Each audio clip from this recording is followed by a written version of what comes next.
வினாக்கள் விடைகள். வினாயன் 111 மாண்புமிகு உறுப்பினர் சிந்தனை செல்வன் மாண்புமிகு நீர்வளத்துறை அமைச்சர் அவர்கள். மாண்புமிகு பேரவைத் தலைவர்களே, திருமுட்டம் பாசன பகுதி முழுவதும் வெள்ளாற்றில் அமைந்துள்ள பொலந்துறை அணைக்கட்டுக்கு பாசனமாகும். இதன் சில பகுதிகளில் உள்ள வடிகால் மட்டுமே வீராணம் ஏரியின் எதிர்கரையில் அமைந்து காவிரி டெல்டா பகுதியில் கலக்கிறது. எனவே தொழில்நுட்ப ஆய்வுக்கு பின் இந்த பகுதியினை காவேரி டெல்டா பகுதியில் சேர்க்க நடவடிக்கை எடுக்கப்படும்.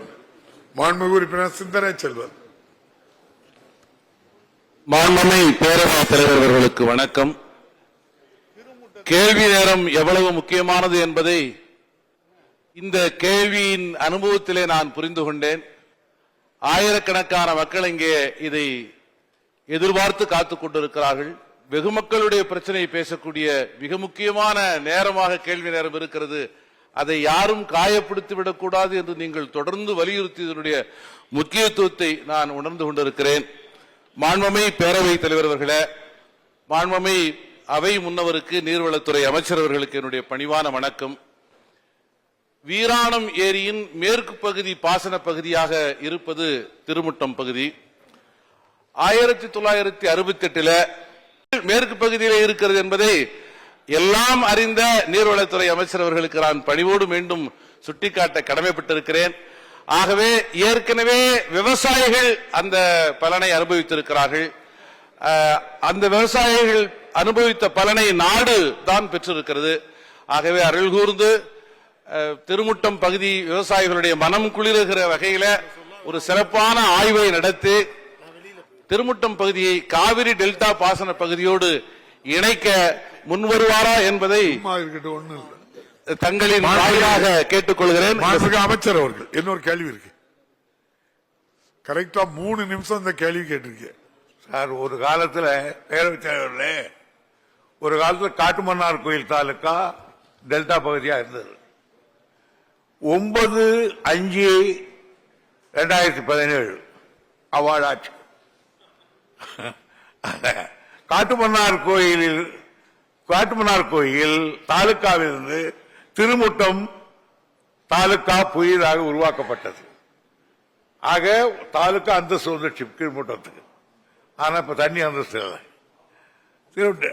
அப்ப அதுக்கு பிறகு திருமுட்டம் தாலுக்கா டெல்டா பகுதியில் இல்லை.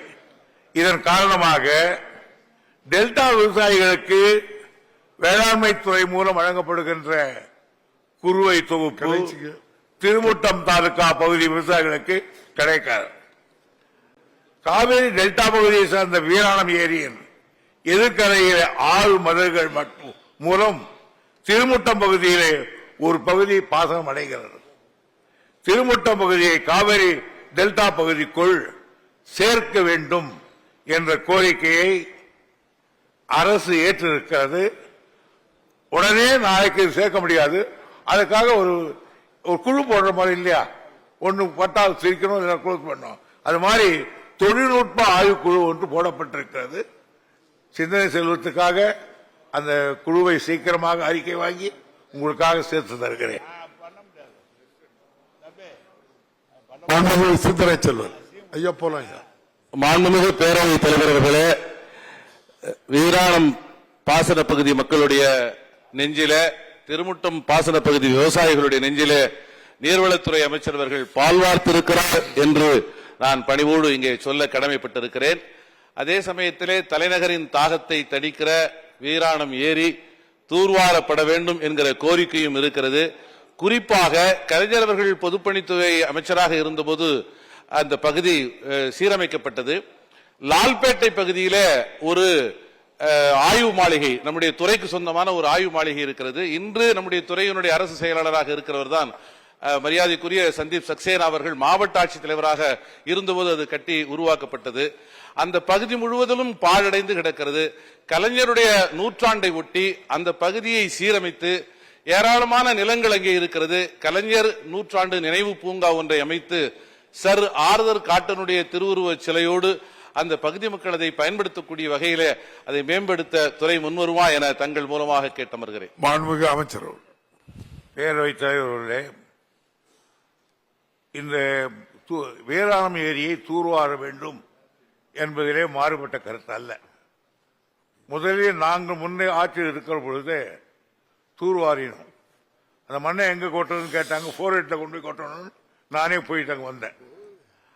ஆகையினால இப்போ அது மண் எவ்வளவு இருக்குன்னு கேட்டீங்கன்னா, அப்போ ஒரு 42,58,000 கனஅடி மீட்டருக்கு மண்ணுகள் எடுத்தோம். இப்போ 1,27,00,000 கனமீட்டருக்கு தூர்வார வேண்டியிருக்கு. எனவே அதை தூர்வாரி ஆழப்படுத்தி செப்பனிடுவதற்கு 270 கோடி ரூபாய் தேவைப்படுகிறது. ஆமா, அவ்வளவுதானா இல்லைங்களா? 270 தேவைப்படுகிறது. எனவே இந்த அரசாங்கத்தினுடைய நிதி நிலைமைக்கு ஏற்ப அது தூர்வாரப்படும்.